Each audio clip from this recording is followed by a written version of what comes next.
harping on the wars we fight and griping about the way things ought to be. And I don't mind them switching sides and standing up for things they believe in. When they're running down my countrymen, they're walking on the fighting side of me. Yeah, walking on the fighting side of me. Running down the way of life, I'm fighting and fought.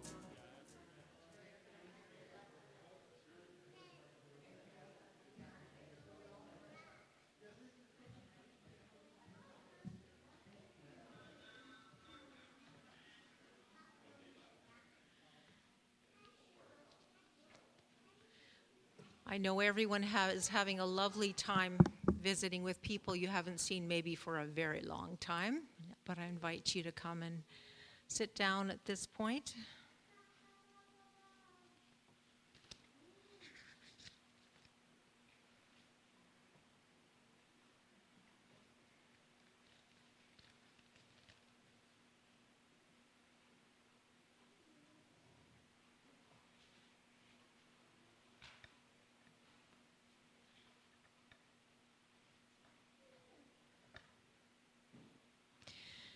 Thank you all for coming. Before I begin, I want to acknowledge some people who are probably listening in on Zoom.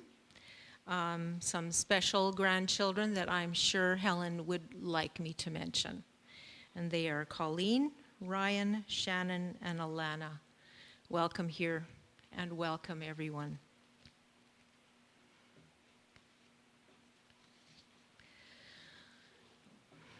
On behalf of Virginia and Pearl and their family, I do welcome you here to this service. I guess we don't take these kinds of gatherings for granted anymore. That we could even meet together is such a blessing, and you are all a blessing here for the family. In this service, we want to remember Helen Dyck. We saw some delightful pictures of her and some memories of her. If you haven't had a chance before the service, certainly take the time after.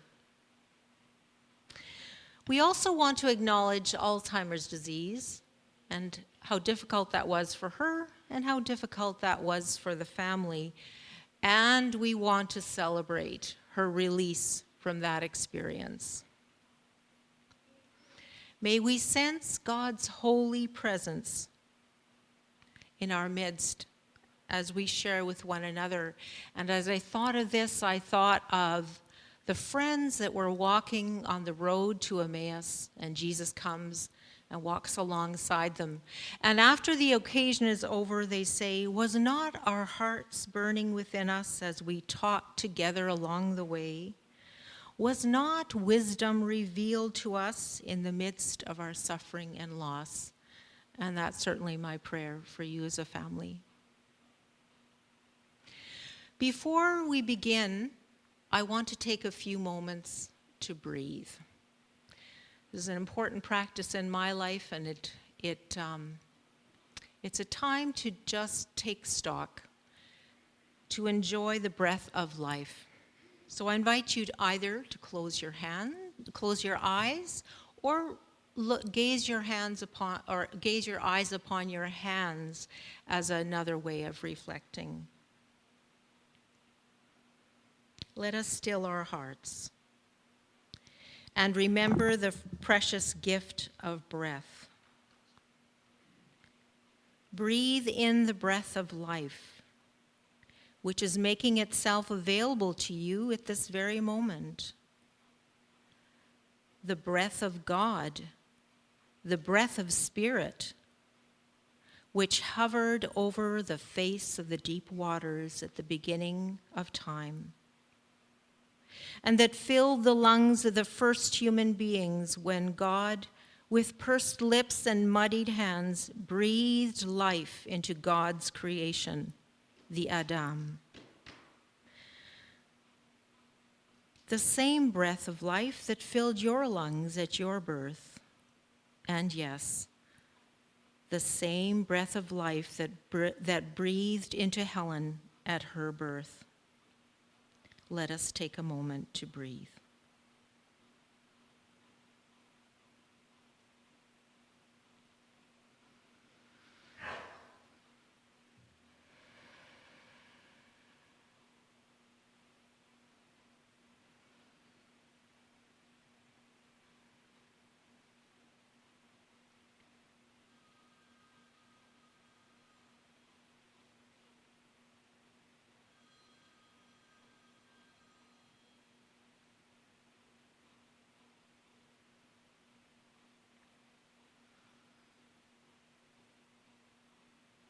I invite you to pray along with my words.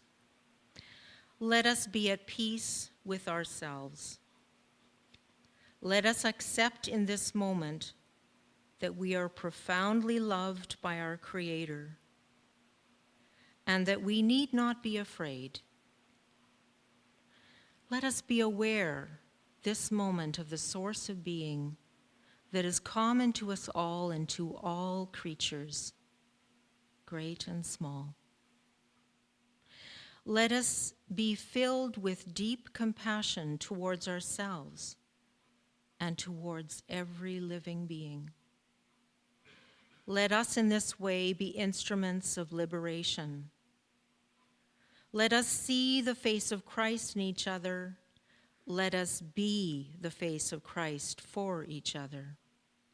Let us be at peace with ourselves, at peace with each other, and at peace with our God.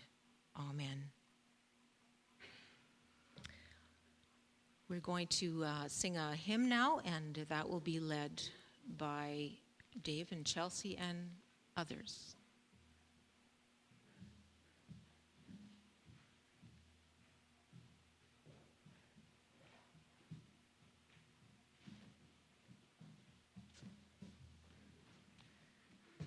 Hello.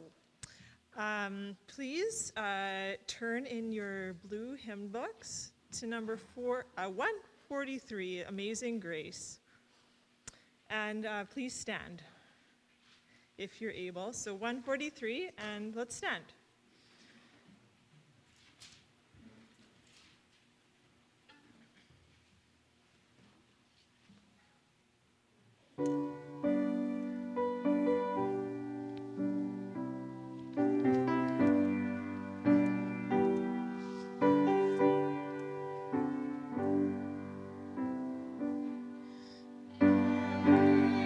Amazing grace, how sweet the sound.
seated.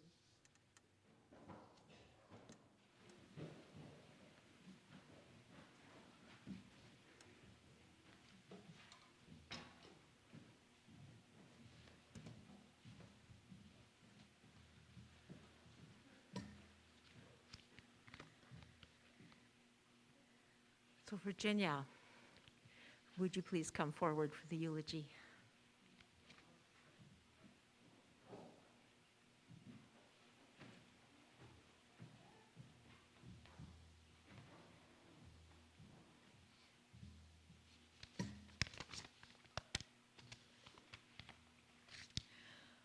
On Boxing Day, 1937, Anna and Martin Friesen became parents to Helen, or actually they called her Lena, but she took care of that later.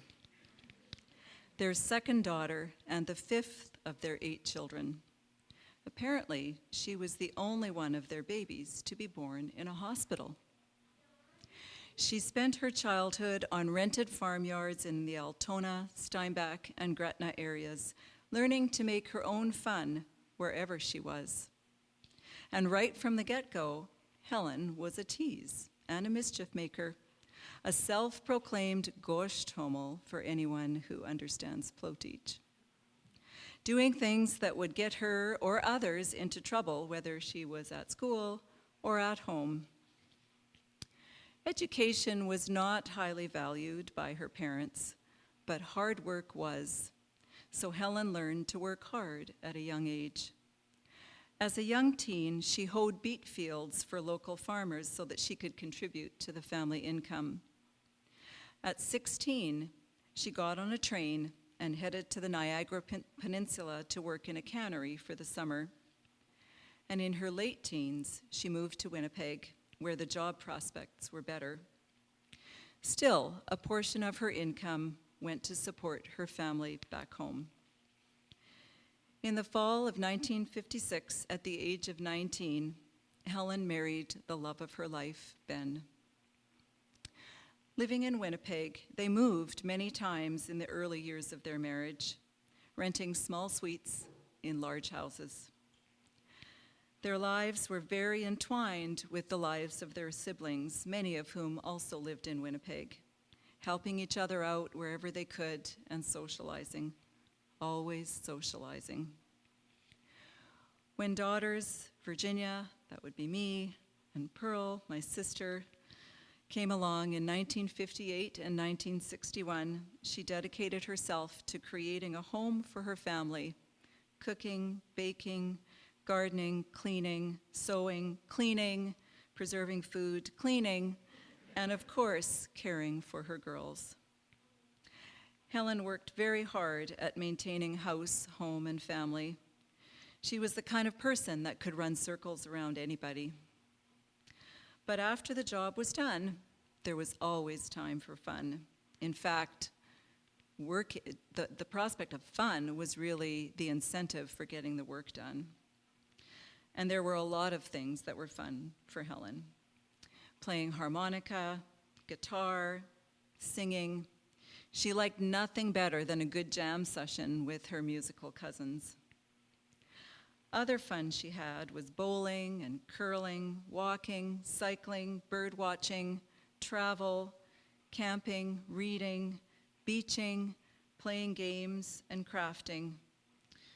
And she also just really delighted in flower gardens. The vegetable garden was one thing, that was sort of a work thing, but the flowers was what she really enjoyed.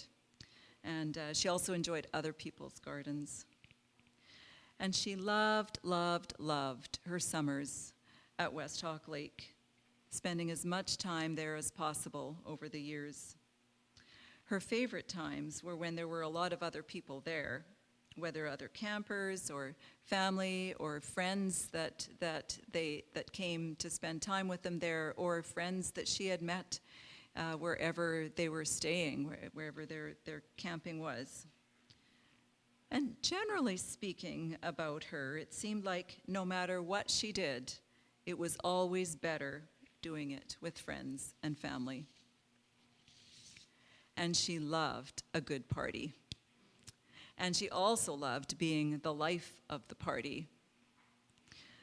When grandchildren came along, she delighted in them, taking every opportunity she could to have fun, connect, encourage, and support them. She often expressed sadness that half of her grandchildren lived far away.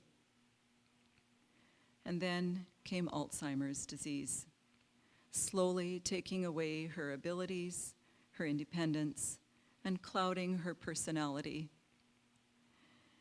It was as though her spirit were trapped in her body.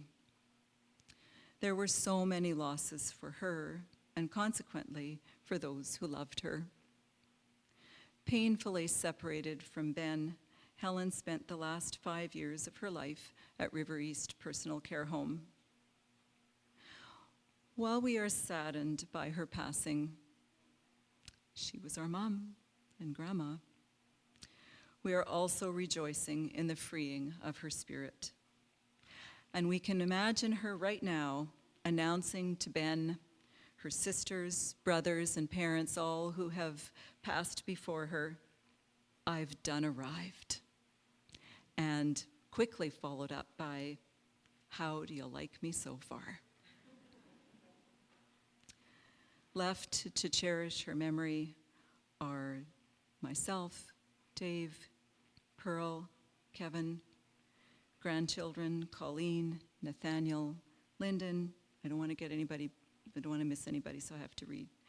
Lyndon, Terrell, Tessa, Chelsea and Joe, Ryan, Shannon, Alana, and Chris, and great-grandchild Kit, her sister Mary, sisters and brothers-in-laws, and many nieces and nephews.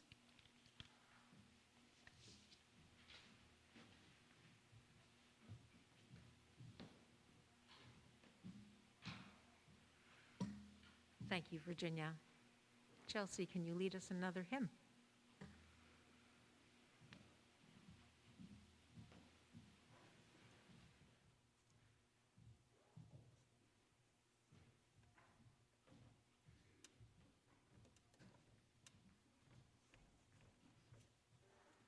So I would invite you to join again in your hymnals 648, and you can also stand again if you can. 648.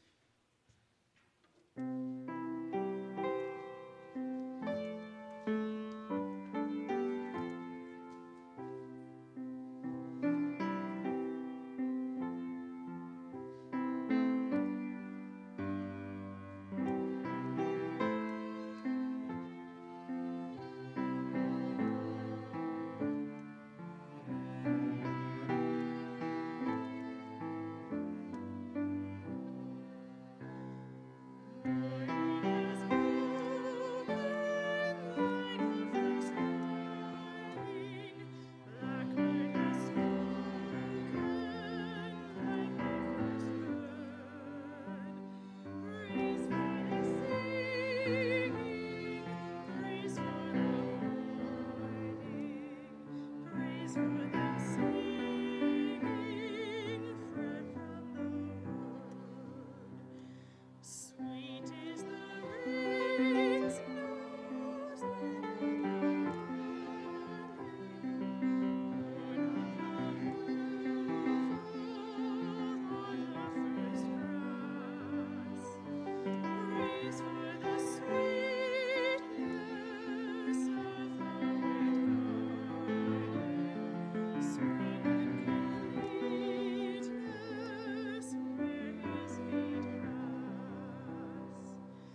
In Luke 4, we read one of the first stories in Jesus' ministry. In this story, we find Jesus in his home congregation, where he stood up and read from the scroll of the prophet Isaiah. He unrolled the scroll and found the place where it was written, "The Spirit of the Lord is upon me, because he has anointed me to bring good news to the poor. He has sent me to proclaim release to the captives and recovery of sight to the blind, to let the oppressed go free, to proclaim the year of the Lord's favor." Then after rolling up the scroll and giving it back to the attendant, Jesus says, "Today this scripture has been fulfilled in your hearing." Well, today, I believe, is the year of the Lord's favor again, this time to Helen and to her family. She has been freed from her bondage to Alzheimer's disease. To really heal as a family, it's important for us to recognize the bondage and suffering experienced by Helen in her last years. Helen's family actually started this journey 17 years ago, when the first signs of Alzheimer's began to emerge. Small changes in personality, odd behaviors that weren't like her, maybe some thoughts that seemed unusual. Then one day she couldn't find her way home in her own neighborhood. Some of you will know this story yourself in your own life. Then came the many years of surreptitiously accommodating to make sure that someone was with Helen so she was never alone. Verbally making agreements to things that really didn't make sense, but they weren't that important. Not the hill to die on. And I guess there's also the temper that seems to arise in one when you hear the same words, the same phrases, the same questions over and over and over again. Either you cry or you laugh. Those are difficult times. These are all part of the Alzheimer's journey, which affects the person, yes, a bright and vibrant person like Helen, so that she is dimmed as if on a dimming switch. And it also, of course, affected her family. I imagine there were days where the family experienced grief and loss without a funeral. You know those days too, probably. Those silent times or difficult times, like the day that Ben had to admit he couldn't keep Helen at home anymore. That's a most excruciating moment of realization. And then celebrative times as a family. I know of two, there's probably many others. Kit's birth, she couldn't really take that in. Chelsea's wedding, probably some graduations, maybe Alana's graduation. Or those moments that you wanted to share something with Helen, and if you went to visit her, well, she wouldn't understand anyway. So bit by bit, the family lost Helen in incremental little bits until she hung on to life by a thread. And how she hung on through hospitalizations and even through a pandemic. I'm sure that there were days when you felt guilty for wishing that she could pass, or guilty about noticing the energy that was drained from you for the care that you needed to give her and you wanted to give her. And maybe even that subtle weight that stays on your shoulder even when you're having a lovely day at the lake and then you think of your mother in a personal care home. You waited a long time for this release from suffering. In many ways, her death came as a great relief, and it's okay to say it that way. It was a relief for her, it was a relief for you. And finally, on the last hours of February the 25th, she gently breathed her last. And Pearl said a most beautiful thing. She said, "It is as if dying was the most natural thing in all the world." I guess it is. Dying is a most natural thing in all the world. And now you as a family have the wonderful opportunity of dusting off those old and cherished memories that you have of Helen, like many of the pictures we have seen. She is definitely the spunky Helen on those pictures. I remember her for her deep, vibrating or reverberating laugh. It was just, you knew when she was in the room and she was laughing. And her social nature, just loving, just lighting up to be in a group of people. And the times that she enjoyed at the lake with family. All of these festive times that she enjoyed.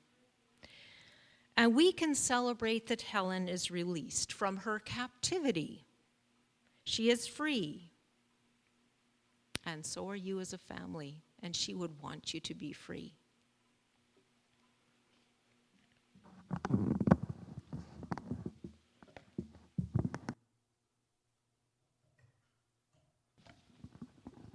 I want to come down here and say a few words to Helen, for we know that somehow she can hear us. Dear Helen, today is the day of the Lord's favor. Today you are delivered from your captivity. Today you are free from the shackles that bound up your mind and isolated you from your loved ones. Today your oppression is over, you are free. And today we celebrate with you. And Helen's family, today is the day of the Lord's favor to you as well. Today you are delivered from your captivity. Today you are free from the shackles that bound you. Today your oppression is over. You are free to remember Helen in all her color and all her beauty. And today we celebrate with you as well. Amen.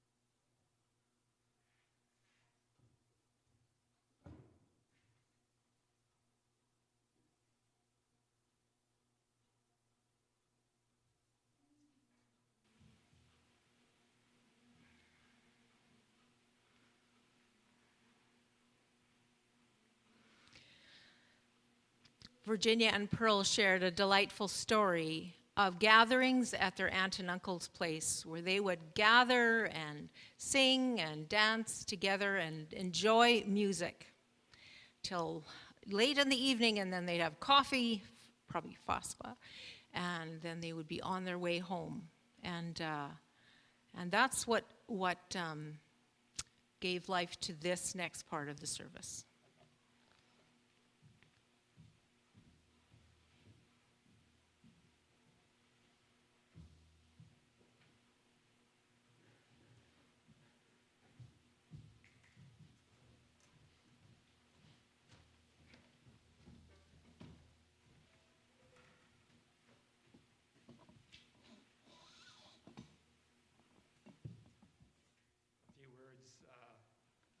share. We in the last while, our son Terrell has taken up some fiddling music, and he got me going on it. And for practice time, I spent quite a bit of time playing for Mom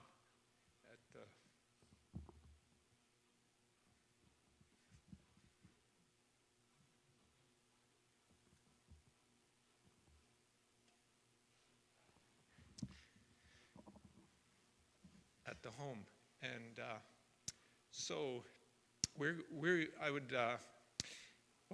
I think that I know she enjoyed music. It was obvious till the last few days that, when you would play music in her room, whether it's from the YouTubes or from the CD player, she would always start moving, and her feet, at least her feet.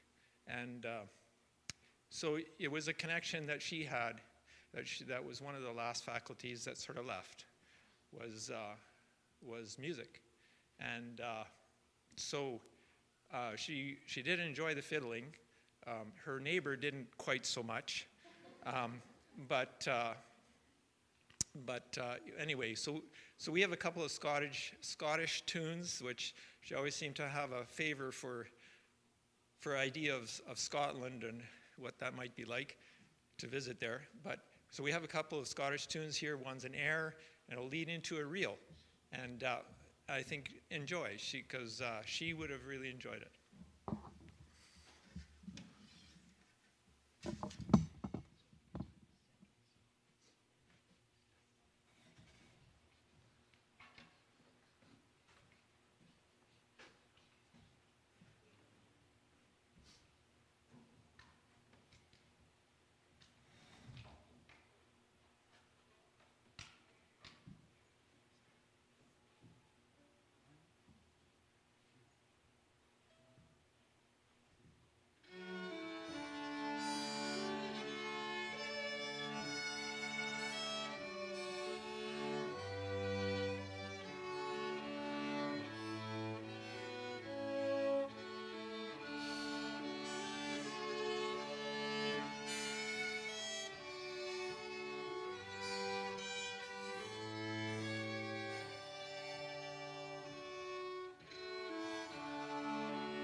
much imagine Mom dancing to that.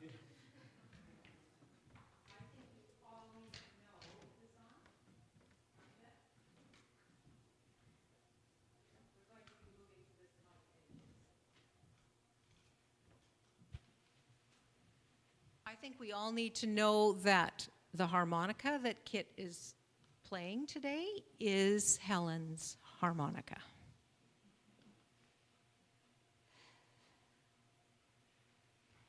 So thanks, Kit, for playing along. You've got the beat.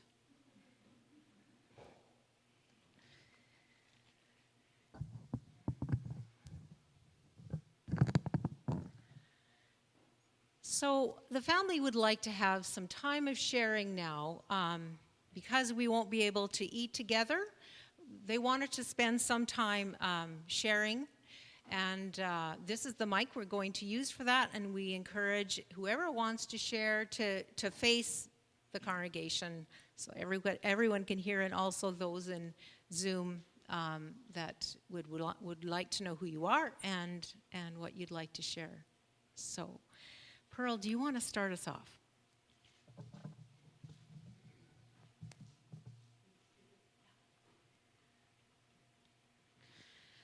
So I was thinking that wasn't that just like Mom in those pictures to have ribbons or whatever hanging from her head, and then she'd have that goofy smile on her face. It was just who she was, right? I just wanted to talk about a couple things with Mom.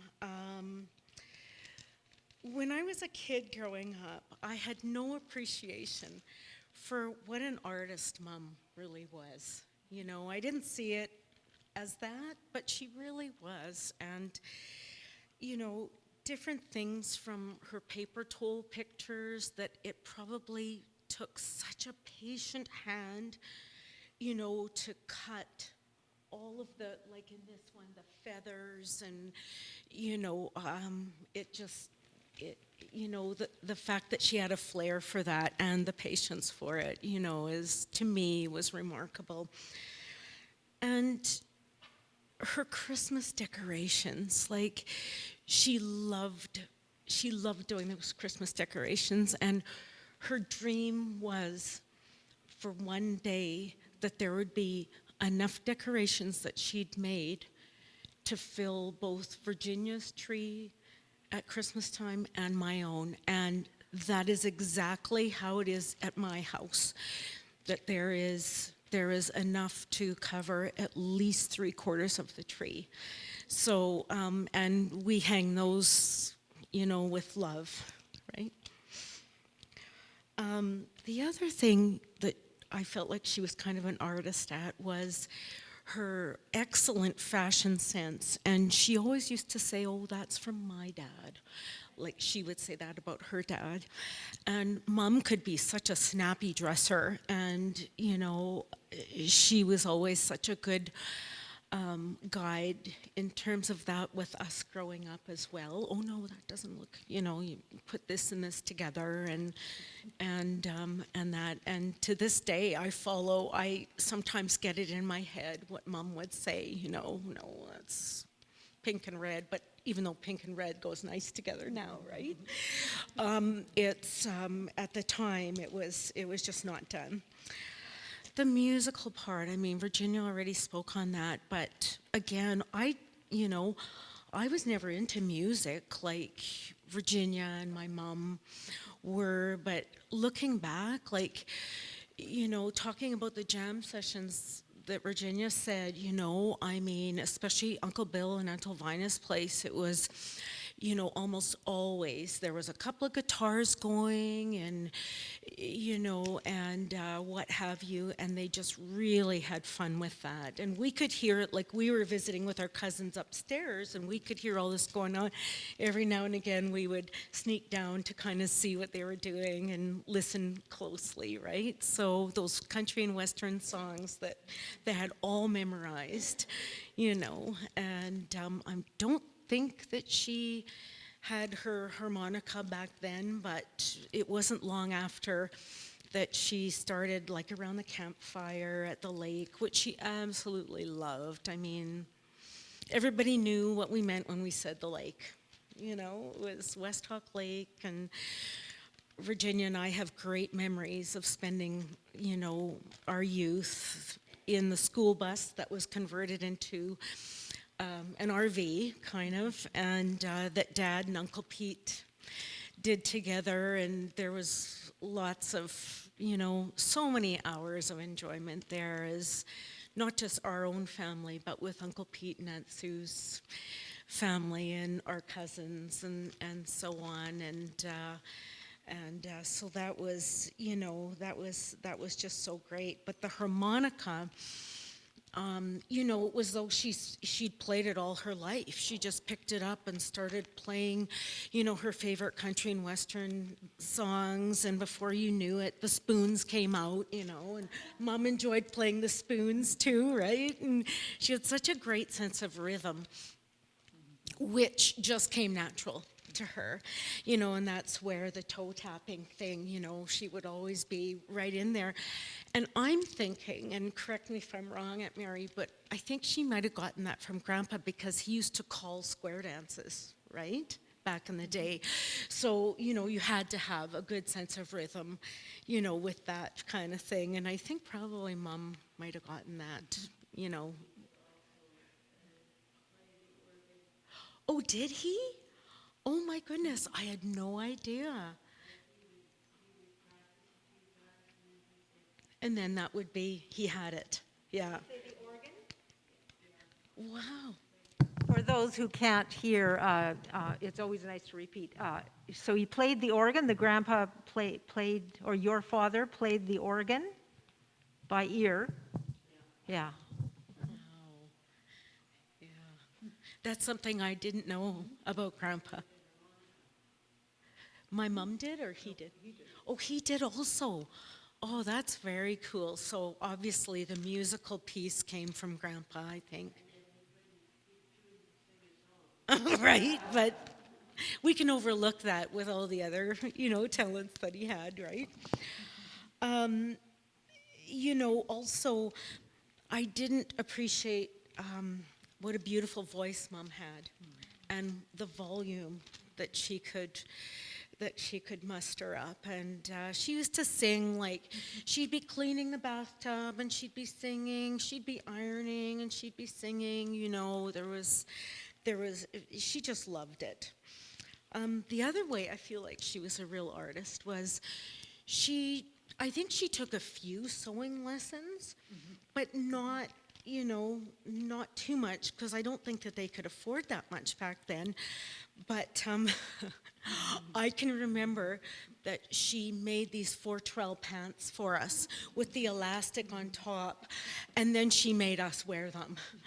So we were like, thanks, Mom, right? Yeah, but, you know, she did all that. Like, I could never do that, right? So, so she, you know, the other piece is that she was not only economical and she knew how to spread, you know, thin a dollar, but she also, and Dad taught us this too, you know, how to spend within our means, and that was Mom's biggest rules. She didn't like taking out loans. She didn't like that at all. You pay cash for everything, and there is wisdom in that, right?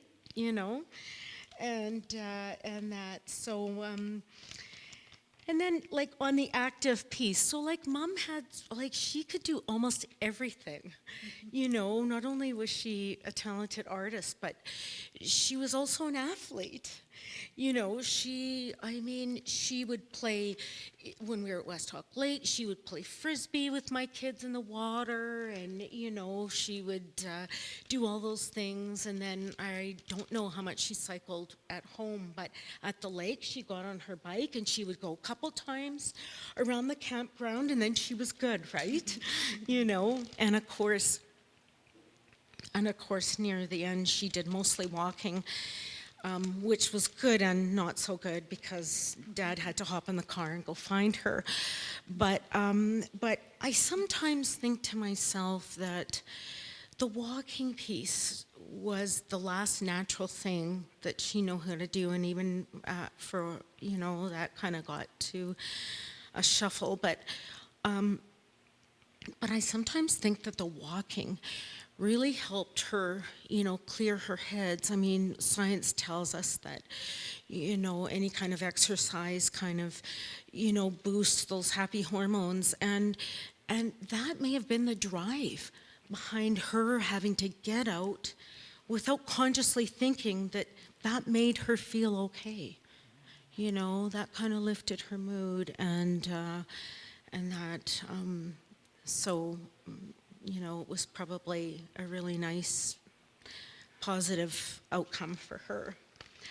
I remember when my mom bowled, it wasn't 5-pin, it was 10-pin, and those bowling balls are not light.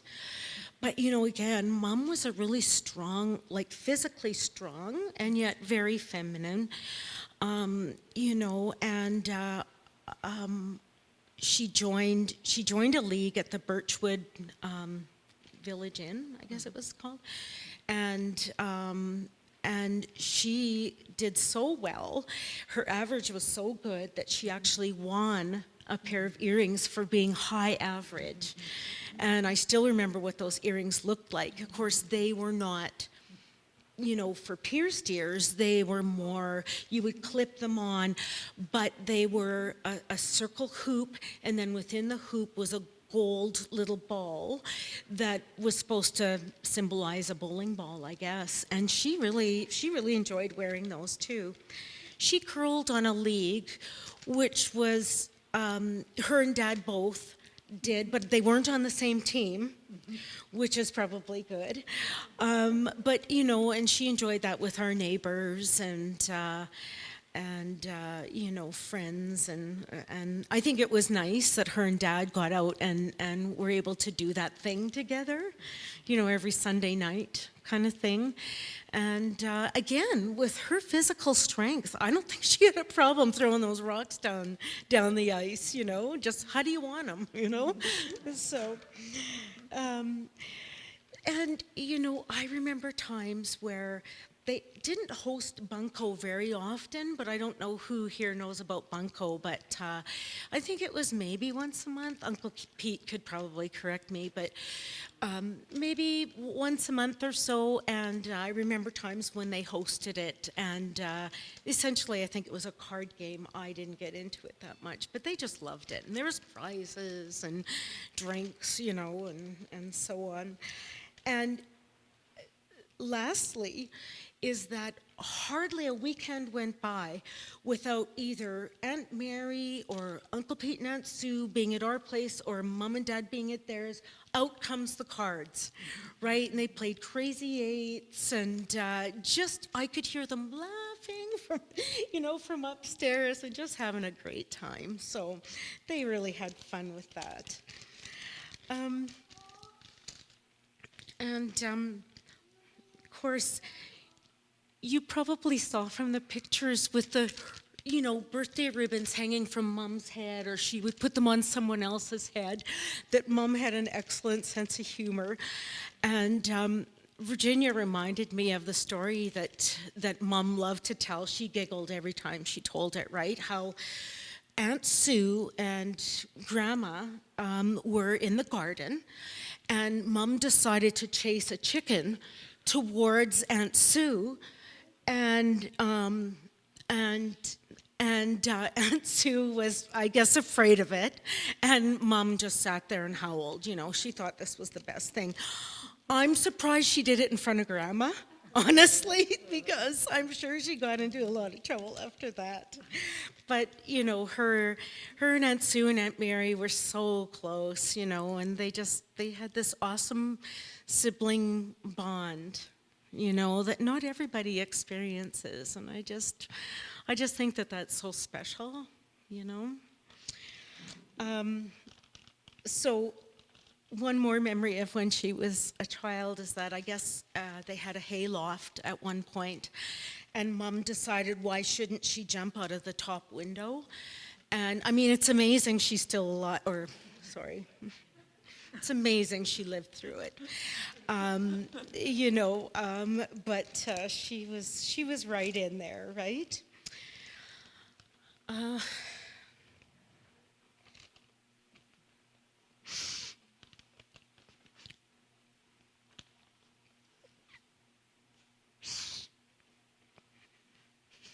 The last thing that I want to say is that she was such a person of integrity. She had so much integrity, and she taught us that. And, you know, it was kind of like, do the right thing even when no one is watching, you know? And that was Mom. Thanks for listening.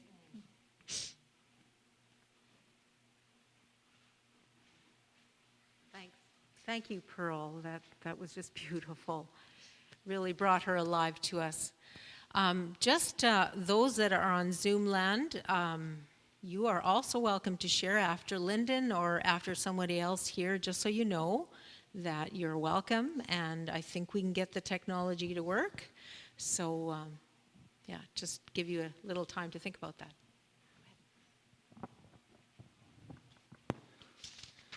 Hello, I'm Lyndon. I'm the grandson.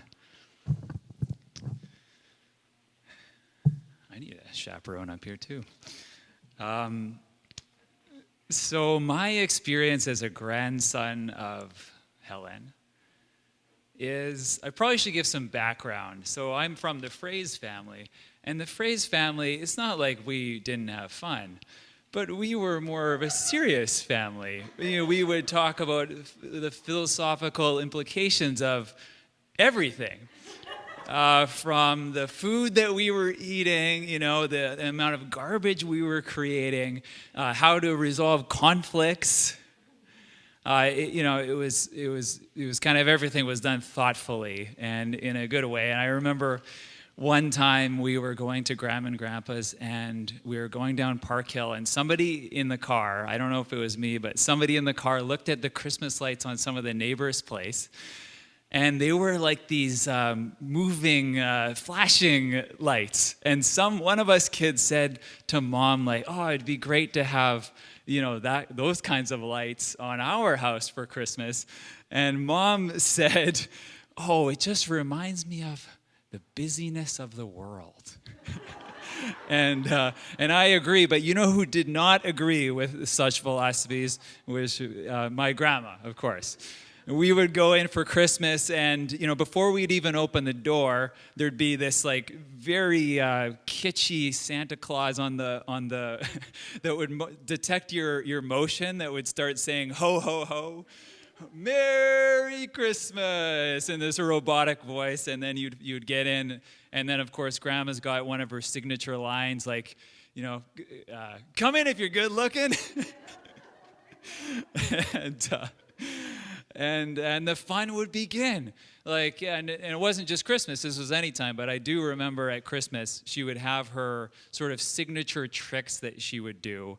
And it was like the first time every time. For example, somebody would very often receive a gift, and they would unwrap it through a lot of tape. In our household, we would be, you know, being very conservative about the amount of Scotch tape that we use. Not Grandma, this is not the fun. Pearl, you took more after my grandma in this way. But, you know, at our house, we were like saving wrapping paper from the previous year and this kind of thing. But, you know, Grandma was wrapping, you'd get the gift, and one person almost every time would get a gift, you'd unwrap it, it'd be a box. "Oh, what's in here?" That's another box. And it's like, oh, okay, so what's in this box? Another box. And Grandma's just cracking up. It's like the first time it's almost like somebody else made the joke. She was experiencing it with us, and it's hilarious, right? But half the reason it's funny is because she is cracking up, and you just keep unwrapping, and then maybe there's something after 5 boxes, but maybe it's just boxes, and so stuff like that was very, very common. There was always kind of a mischievous tack to her sense of humor. Very often that was part of it. Like, I remember being at the beach, Always somebody was grandma's victim when they weren't looking. They were reading a book or something, and you'd feel there was like an insect on your ear or something, and then you're still kind of reading, and you go like this. And it was very often my grandpa was her victim, and it was always like whoever was kind of could see, like she was behind the person, and they could see, and this is the audience. She always wanted to have an audience. It was for the audience. She was performing as much as possible, and so it'd always be like, it's snickering, and there's eventually, that's just grandma. So always this kind of mischievous thing, and even the way that she interacted with grandpa was like oftentimes a sort of like fake flirtation. It was like a show. Like it was maybe sort of flirtation, but it was really a show for who was watching. And grandpa would play the role of the sort of, I don't really like this kind of thing. But she would be sitting on his lap saying, how do you like me so far? This kind of thing. Or slapping his ass and this kind of thing. It's just like very unusual for somebody in their late 70s to be doing this. But it was commonplace. And it was like in a lot of ways, like she contrasted the sort of the philosophical or thoughtfulness, and it had this philosophy of fun, and that was like there was lots of sort of excess in that. Instead of being conservative, it was like just why not go big, So I remember eating craft dinner at their place. There was something different about this craft dinner, and my hypothesis now as an adult is there was no milk, it was just butter. It was like some reason it was sticking to the top of my mouth and tasted different than the soup we had at home. And just like lots of my memories involve things that we wouldn't get at home that we would get with grandma, like Orange Crush floats on their ice cream floats on their patio, or even the pluma mouse that she would serve.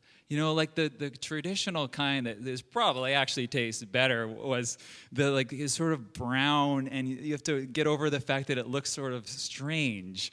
It's got prunes in it and this kind of stuff. Not grandma. It was this vibrant red. I think it was just cherries. It was just the cherry part. It was this vibrant fruit soup. It was delicious. And not that the other stuff wasn't, but there's no getting over the fact that it's brown and weird looking.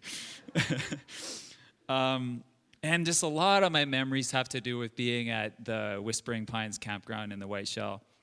That I still remember the sound of their blinker as we would get to the information center. All of a sudden the blinker would go on. It was kind of like a heavy blinker sound. And then, of course, grandma would look back to the kids and say, "We've done arrived." And that was the signal. We're there. You could see the information center, and it was time for the fun to begin. Although the ride there was probably fun too. She talked about how we observed it, but even long after they were gone from there, she just remembered those times so fondly. And it was always summarized as many a bottle of rye went down the hatch. Many a bottle of rye. And they did have a lot of fun there. I remember it's sort of like her sense of humor there was a repetitiveness to it, as I was saying, and that was part of its charm. And I think I've adopted some of that style myself. And one of the things that she would do is whenever anyone mentioned anything around the campfire about stoking the fire, she would start singing a song. It was like a musical theater. Put another log on the fire, cook me up some bacon and some beans. Ain't always nice to your kid's sister. Don't I take her riding every night? I don't know what's going on with his sister there, but we never questioned it. It was just like one of the songs that she would sing, or this was a little bit less frequent, but sometimes if somebody would say something that was sort of you could tell it was sort of baloney and everyone realized it, she would sing, "And the farmer towed another load away." It was just you'd always know what was coming. And then, it was Crazy Eights. That was the game that we always played with us anyway. It's just such a simple, stupid game. Like, you're not learning anything playing that game, but that wasn't ever the point for Grandma. It was just fun, and the fact you could screw somebody over by playing that two-eyed Jack is what she lived for. Doing it herself, but also just witnessing anyone have that happen to them. She never got tired of these same things. She loved fart jokes. She just never kind of grew out of that. And why should she? She always loved things that were a little bit inappropriate. Like her way of asking how things had been going was, what's new and dirty? It's just like, well, I'm your grandson, but I might not share everything, but... And she would have this signature joke that she had when we were parting ways, which was, saying goodbye. She would say, "Be good. And if you can't be good, be careful. And if you can't be careful, don't name it after me." And I actually remember that was the last joke that her and I shared, where I had gone to the hospital and I was, just visiting, but not really visiting because she was unresponsive. And then as I was leaving, she realized that I was saying goodbye. And so she opened her eyes, and I said, "Be good. And if you can't be good," and her lips started moving along with mine, and we shared, that was the last joke that we shared. The last joke that we shared ended with, "Don't name it after me." But yes, it was all about fun from my perspective as a grandchild. And that's like, everyone brings something different to the table. And I think that it's important to live with a little style, and she definitely did. She was a performer in her own way, and she changed the energy in the room, and that's a real gift. If it's okay, we'll just jump to Zoom. Nancy would like to share, and then we're just going to set this up here. It might take us a second, but if anybody else on Zoom would like to share after Nancy, when she's finished, feel free to unmute yourself and share. We'll make your screen big here, but Nancy, just give us a sec, and we'll get it going.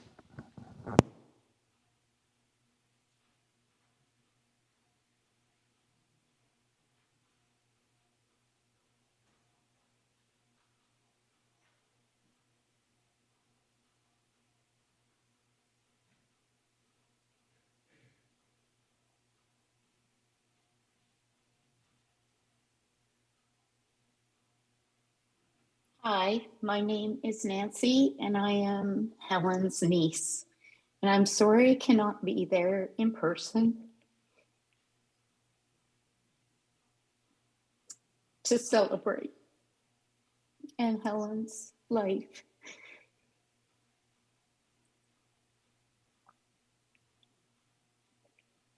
Growing up, my Aunt Helen was like a second mom to me. Our families were close, and growing up and getting together with our families was the highlight of our life. And Helen was a favorite to me, and has been pointed out so many times, she was the fun one. My kids always say that about their Auntie June, so I know what that means.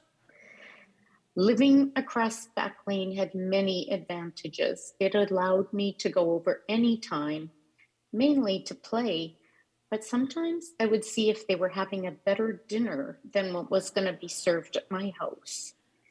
And I kind of waited for an invitation if it looked good.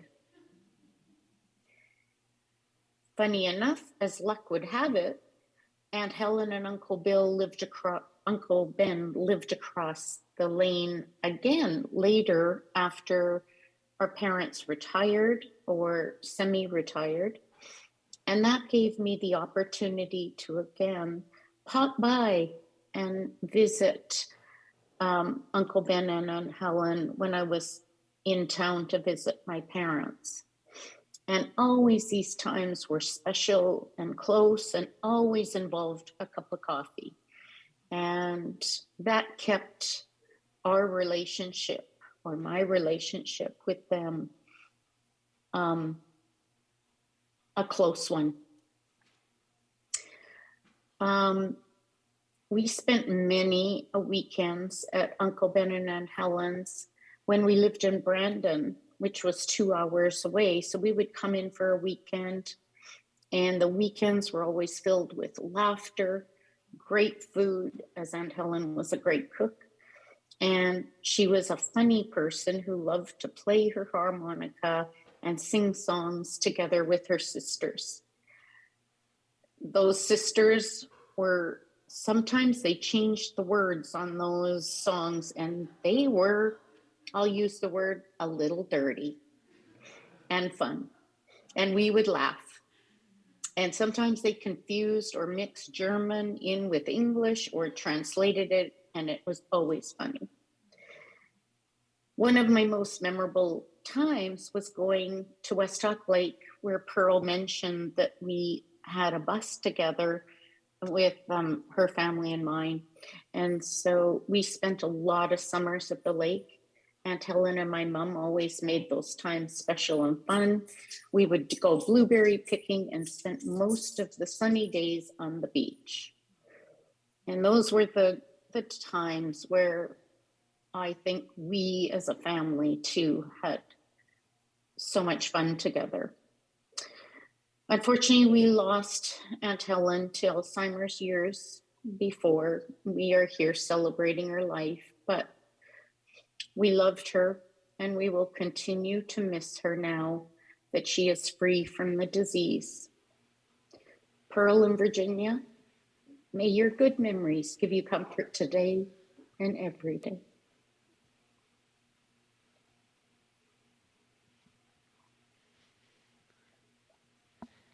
Is there anybody else on Zoom who would like to share? Just feel free to unmute yourself and we'll spotlight your screen here for people. And if not, that's okay. I'll just read out something that came in from the chat from Shannon McCauley. I'm Shannon, Helen's granddaughter. One of my favorite memories of Grandma was her teaching me how to birdwatch in the garage. And we would eat peanuts together and just watch the birds. She taught me how to shell the peanuts, and I had a little bird watching book that she would show me the birds that we saw in the book. I loved the moments when it was just the two of us. I remember her as so goofy and fun to be around. I'm also a musician, so Grandma would always try to convince me to bring my guitar out from Calgary to Winnipeg whenever I would see her, so that we could jam and she could play her harmonica with me. Thanks, Shannon.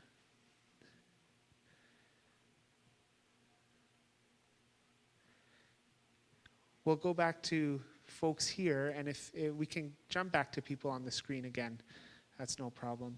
I also have a mic. If anybody is not able to go to the front but would like to share, you could I could come and bring a mic to you as well.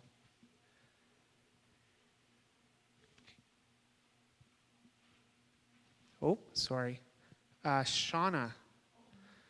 Shauna would like to share. Missed that in the chat, sorry. Shauna, are you there?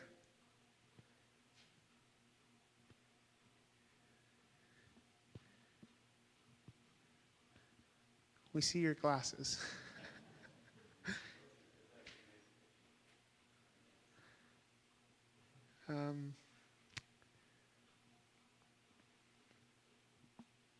Oh, okay. Hold on, Shauna, one sec.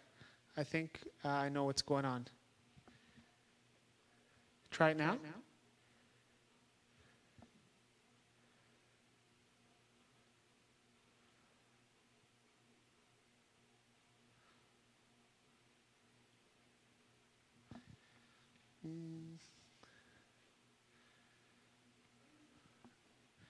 Sorry, Shauna, not sure if you are talking.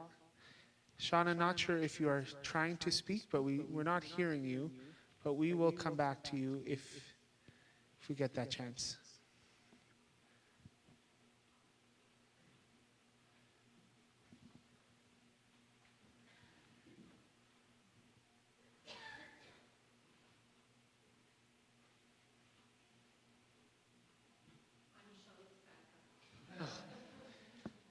Are you unmuted?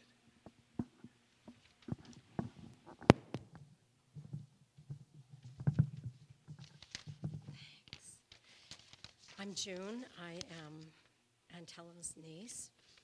I was Shauna's backup today in case this did not work because, and this is what she's written. Ola from Mexico. They recently had a power outage, which is probably why it's intermittent and she can't get through. So I'm going to read what Shauna sent to me. Ola from Mexico, my name is Shauna Peterson, and Aunt Helen was my mom's sister. Thank you for the opportunity to share a few memories of my Aunt Helen while I'm away and can't be there in person. First, let me start by passing on my sincere condolences to Virginia and Dave and their family, Pearl and her family, as well as my Aunt Mary, who is now the last sibling on the Friesen side still with us. I'm thinking and praying for you all. Okay, now, this next paragraph I'm going to read, clearly I was out of the loop with my two sisters on this, so you'll understand when I read this. I think my relationship with my aunt started when I was less than 5 years old, and we lived almost across the back lane from each other in St. James. I would sneak out of the house when I knew my mom was making a meal I did not like, and I would end up at my Uncle Ben and Aunt Helen's backyard. I would ask my Aunt Helen what she was having for dinner, and if it was something better than what my mom was making, I would ask if I could stay. My mom and aunt figured out my system, and one day when my mom was cooking borscht, I went over to my aunt's, which was pretty now predictable, and asked what they were having for dinner. Since my mom and my aunt had spoken that day, my aunt knew exactly how to respond. She said, "We're having borscht, would you like to stay?" I said, "Nope," and I headed home. My mom and aunt colluded several times in a row, and eventually I stopped sneaking over there every time my mom made a dinner I didn't like. I recall some fun times at Lee River when my Aunt Helen would pull out her harmonica, a common theme today, and we would have the most amazing sing-songs around the fire. Or, after she had a few drinks in the afternoon, well, she was always funny when she had a few drinks, but she was funny even when she hadn't. Aunt Helen was very animated and goofy, which I always appreciated. I think my mom, Aunt Marty, and Aunt Mary and her were a lot alike in that way.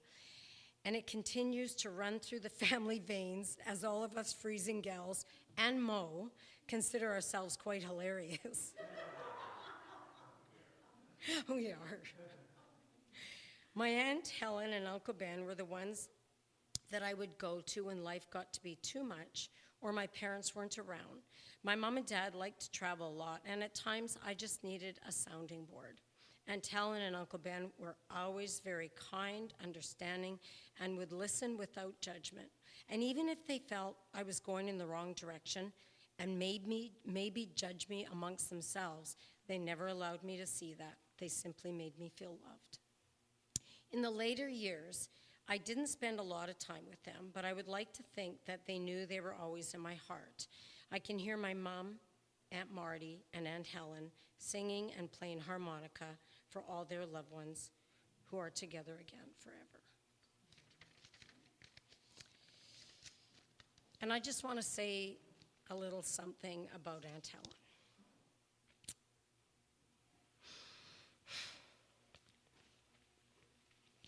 She was special, and I have many wonderful memories. Prior to Aunt Helen moving to the care home, and earlier on in her onset of Alzheimer's, I actually lived on the same street as Aunt Helen and Uncle Ben. And because Aunt Helen and I loved to walk, and by walk, I mean power walk, because she could outwalk me. She was fast and furious. One of my favorite memories is Aunt Helen and I walking together, arm in arm, belting out a few of her favorite tunes and laughing the entire time. The whole neighborhood, I think, got used to us doing this, and they were sort of like her audience. Aunt Helen will always hold a very special place in my heart.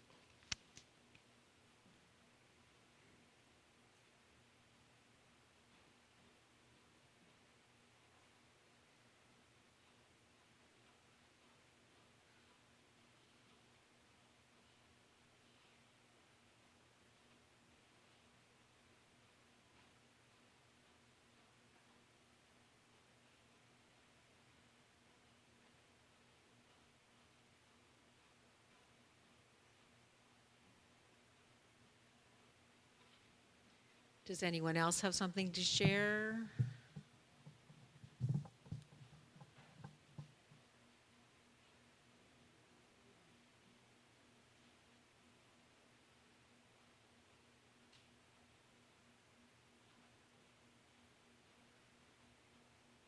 We do have a roving mic here too, if someone cares to use it.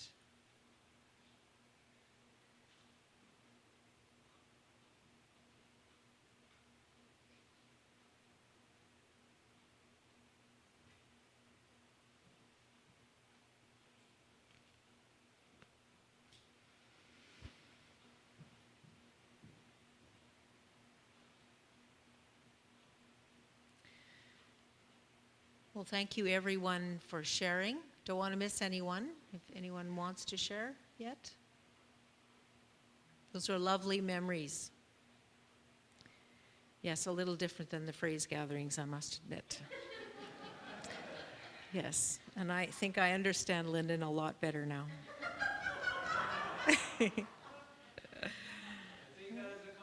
You should. You should.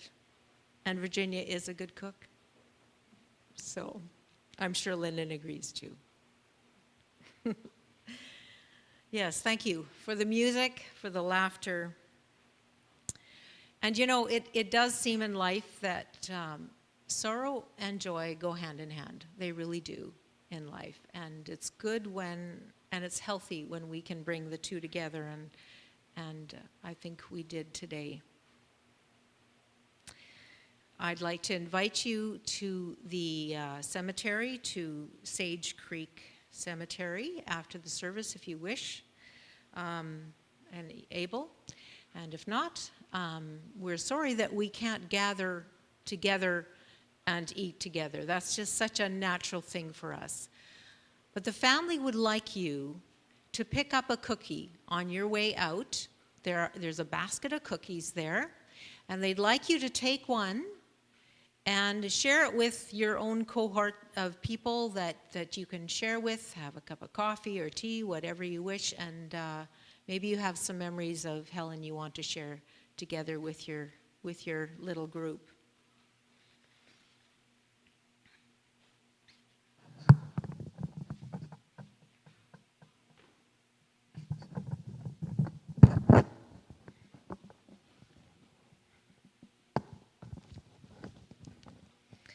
So for those that aren't going to be at the cemetery, we want to say a few words to Helen. Now may God bless you and keep you, Helen. May God's face shine upon you. May God be gracious to you. May God look lovingly upon you and grant you eternal peace. And may God be with those of us here, the living, the breathing ones right now. May we be at peace with ourselves. May we be at peace with our memories of Helen. May we be at peace with each other here. And may we be peace to our world. We're going to end the service with a song that Chelsea will lead us in. And so she's going to lead us so that you understand how this round song works. And then the family will leave the sanctuary while you continue to sing the round.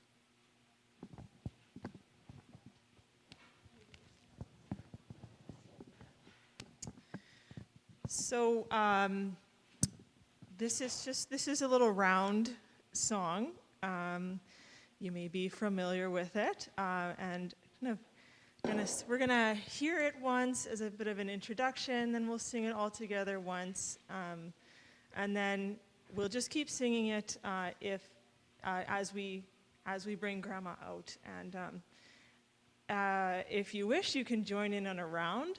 If you just want to keep singing with the primary part, keep on doing that. I think Nathaniel will kind of be the voice that will start the second part. So if you hear him singing something different and you want to join, you're welcome to do that. I would encourage some who are confident to do that. And then I think Teresa on the piano will just kind of lead the ending. And I think it will feel natural when it's time to end. So thank you for singing us and yourselves and Grandma out. And so it's Go Now in Peace. So it is in the hymn book if you want to look. It's 429, but you probably don't even need it. So we'll hear it and then we'll go.